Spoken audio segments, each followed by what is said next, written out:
Hey friends, welcome back to my spoken English channel Learn for Success. Let's learn English through Kannada. ಈ ಒಂದು ವಿಡಿಯೋನಲ್ಲಿ ನಾವು ನಮ್ಮ ದಿನನಿತ್ಯ ಜೀವನದಲ್ಲಿ ತುಂಬಾನೇ ಬಳಕೆಯಾಗುವಂತಹ easy and most important English ವಾಕ್ಯಗಳನ್ನು ಇವತ್ತು ಕಲಿತಾ ಇದ್ದೀವಿ. ವಾಕ್ಯಗಳನ್ನು ಕನ್ನಡ ಮತ್ತು ಇಂಗ್ಲಿಷ್ ಎರಡೂ ಭಾಷೆಯಲ್ಲಿ ಹೇಳ್ತೀನಿ.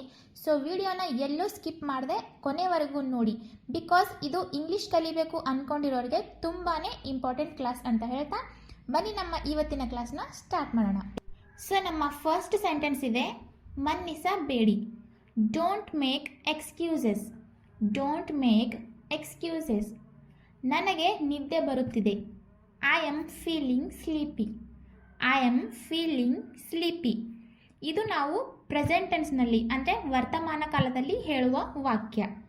ಇದನ್ನು ನಾವು ಭೂತಕಾಲದಲ್ಲಿ ಹೇಳಬೇಕಾದ್ರೆ ಅಂದರೆ ಪಾಸ್ಟ್ ಟೆನ್ಸ್ನಲ್ಲಿ ಹೇಳಬೇಕಾದ್ರೆ ನನಗೆ ನಿದ್ದೆ ಬರುತ್ತಿತ್ತು. I was feeling sleepy. I was feeling sleepy. Am ಪ್ಲೇಸ್ನಲ್ಲಿ ವಾಸ್ ಹೆಲ್ಪಿಂಗ್ ವರ್ಬ್ ಆಗಿ ಬರುತ್ತೆ. ನನಗೆ ನಿದ್ದೆ ಬರುತ್ತಿದೆ. I am feeling sleepy. ನನಗೆ ನಿದ್ದೆ ಬರುತ್ತಿತ್ತು. I was feeling sleepy. ಇದಕ್ಕೆ ನಾವು ನಕಾರಾತ್ಮಕವಾಗಿ ಅಂದರೆ ನೆಗೆಟಿವ್ ಆಗಿ ಹೇಳಬೇಕು ಅಂದರೆ ಸೆಂಟೆನ್ಸ್ನಲ್ಲಿ ನಾಟ್ ಬರುತ್ತೆ. ಅಂದರೆ ನನಗೆ ನಿದ್ದೆ ಬರುತ್ತಿಲ್ಲ. I am not feeling sleepy. I am not feeling sleepy. Next, ಅವಳನ್ನು ನಿಂದಿಸಬೇಡಿ. Don't abuse her. Don't abuse her. Abuse ಅಂದರೆ ನಿಂದಿಸುವುದು, ಹೀಯಾಳಿಸುವುದು. ಅವನನ್ನು ನಿಂದಿಸಬೇಡಿ. Don't abuse him. ನೆಕ್ಸ್ಟ್, ಇದು ನಿಮ್ಮದಾಗಿದೆ. It's all yours. It's all yours. Yours ಅಂದರೆ ನಿಮ್ಮದು ಅಥವಾ ನಿನ್ನದು. It's all yours. ನಮ್ಮೊಂದಿಗೆ ಬನ್ನಿ. Come with us. Come with us. ನಮ್ಮೊಂದಿಗೆ ಬರಬೇಡಿ. Don't come with us. ನೀವು ಏನು ಹೇಳಿದ್ದೀರಿ? What did you say? What did you say? ನೀವು ಏನು ಹೇಳಿದ್ದೀರಿ? ಒಂದು ವೇಳೆ ನೀವು ಏನು ಹೇಳ್ತಾ ಇದ್ದೀರಾ ಅಂತ ಕೇಳಬೇಕಾದ್ರೆ what are you saying? What are you saying. ಇದು ಪ್ರೆಸೆಂಟ್ನಲ್ಲಿ ಹೇಳ್ತಾ ಇರೋದು. ನೀವು ಆವಾಗ ಏನು ಹೇಳಿದ್ದೀರಿ ಅಂತ ಪಾಸ್ಟ್ ಬಗ್ಗೆ ಕೇಳಬೇಕಾದ್ರೆ ವಾಟ್ ಡಿಡ್ ಯು ಸೇ.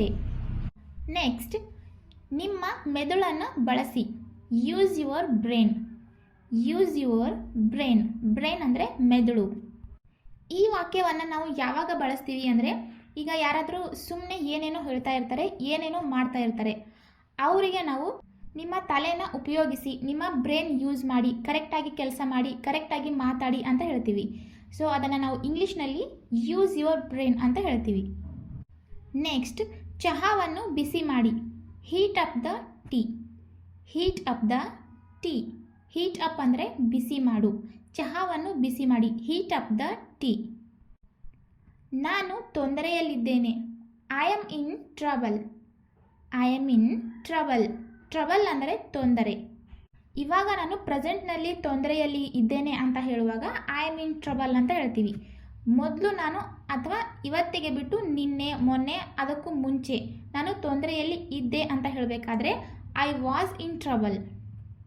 ಇಲ್ಲಿ ಆಮ್ ಮತ್ತು ವಾಸ್ ಇವು ಹೆಲ್ಪಿಂಗ್ ವರ್ಬ್ಗಳು. ಪ್ರೆಸೆಂಟ್ ಬಗ್ಗೆ ಮಾತನಾಡುವಾಗ ಆಮ್ ಹೆಲ್ಪಿಂಗ್ ವರ್ಬ್ ಬರುತ್ತೆ.